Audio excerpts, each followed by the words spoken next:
খিচুড়ি খেতে আমি অনেক বেশি পছন্দ করি, এজন্য মাঝে মধ্যে আমি খিচুড়ি রান্না করি। আজকেও খিচুড়ি রান্না করব, এজন্য আমি এখানে 1 পটের মতো নিয়ে নিচ্ছি পোলাওয়ের চাল, আর হাফ পটের মতো নিয়ে নিলাম মুগ ডাল, এবং হাফ পটের একটু কম নিয়ে নিচ্ছি মসুরের ডাল।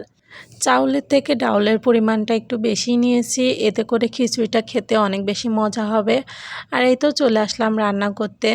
যেহেতু গরুর মাংস দিয়ে রান্না করব খিচুড়িটা, এজন্য আমি এখানে পেঁয়াজ, রসুন এবং মরিচটা খুব ভালো করে ভেজে নিচ্ছি তেলের মধ্যে।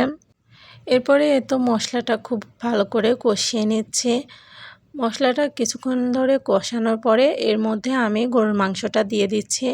মাংসের পরিমাণটা খুবই কম ছিল, কিন্তু যেহেতু আমরা 2 জন মানুষ আর রাতে একবার খাবো, তো ঠিক আছে, সমস্যা নেই, হয়ে যাবে আমাদের।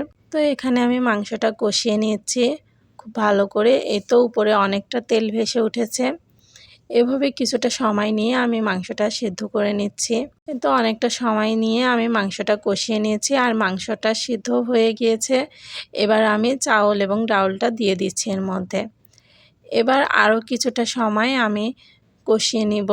এই তো কিছুটা সময় নিয়ে কষিয়ে নেওয়ার পরে এরপরে আমি পানি দিয়ে দিয়েছি পরিমাণ মতো, আর এবার ঢাকা দিয়ে কিছুক্ষণ রেখে দেব। তো এই তো আমার খিচুড়ি রান্নাটা হয়ে গিয়েছে, আর আমি প্লেটে বেড়েও নিয়েছি, আর সাথে পেঁয়াজ নিয়েছি এবং লেবু কেটে নিয়েছি। খিচুড়িটা খেতে অনেক বেশি ইয়াম্মি হয়েছিল।